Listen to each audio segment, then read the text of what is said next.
When we did the research, we found this really interesting Russian myth of Kitesh, a myth that would take us to the mountains of Siberia. And that just seemed like a really cool, remote, hostile place.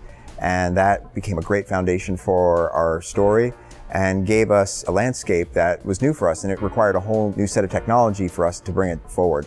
Well, what's exciting about this location is some of our spaces, our explorable spaces, are protected by guardians. And one of the guardians that we showed in our demo was this gigantic Siberian bear. Lara doesn't have the right equipment to deal with the bear in the beginning, but when you come back, geared up, powered up, it's still a very challenging fight. And it feathers beautifully into tombs because, the guardians of these tombs have a natural component to them.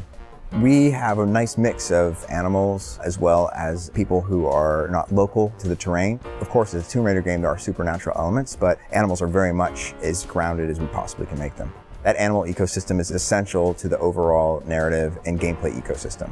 In the last game, we had a lot of narrative wrapped around hunting a deer. This time, it's more of a system. It really works into our upgrade system. The resources that you can acquire from a deer can craft different recipes, and those recipes will upgrade different weapons, like the bow. You won't just have one bow, you have multiple bows, and you can choose which bow and how you want to upgrade them. The other thing that's kind of exciting is we have a time of day and weather system that allows different animals to appear at different times. So if I want a recipe that requires an alpha wolf that only comes out at night, I'll have to retraverse to a location at that time to find and hunt an alpha wolf. Why do wolves hate Lara Croft so much? I don't think wolves like anybody. I think that's the great thing about wolves. But yes, Tomb Raider has a rich tradition of wolves as an enemy. There's an intelligence to a wolf, and that makes them scary. So I think they make a great natural predator for Lara. I really love the spirit of Lara as a global adventurer.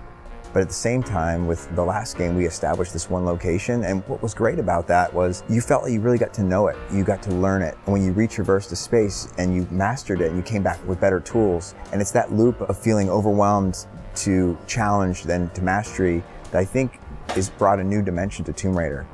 We demonstrated in the first section that Lara has 2 axes climbing up an ice wall, but also we have invested in the ability to upgrade some of our traversal mechanics. So we saw a little glimpse of how the axe turned into a grapple as she went across a tree. Traversal is still a staple of our franchise, and we are going to continue to invest in ways that the player can traverse vertically and horizontally across the landscape.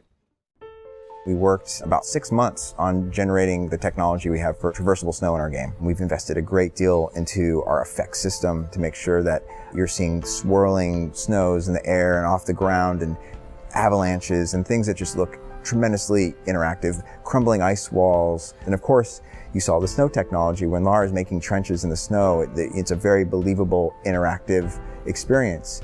But the idea of her making an imprint or a connection to that space is very important to us. All of our animals make tracks as well. So if you're tracking a very specific animal, you could see those tracks form and you can use that as a way to follow and hunt your prey. But no, they're not permanent. The snow is still falling and we slowly fill them up. But it really does bring another level of immersion and connection between the character and the world. Snow is obviously very important to us, but there's a bubble of the world that seems to exist outside of Siberia. It's like, and we call it the Oasis, a place that isn't completely permafrost.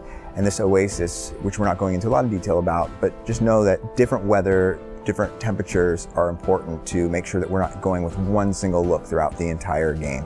It's the other thing I love about this franchise is Lara's a very smart character, and she's able to use these environments that were once things that were an adversity to her, and she turns it on her enemies. And I think that's what's compelling is, yeah, we do bring her down again, but it's that loop of going down and up that makes her more relatable. Because if she was just perfect and a superhero, then we would lose some of the great things that we had on the last game. So we have to find those moments where the world will overwhelm her, but she will find a way to survive. Yeah, because some of this stuff's really hard. It's not easy being a Tomb Raider.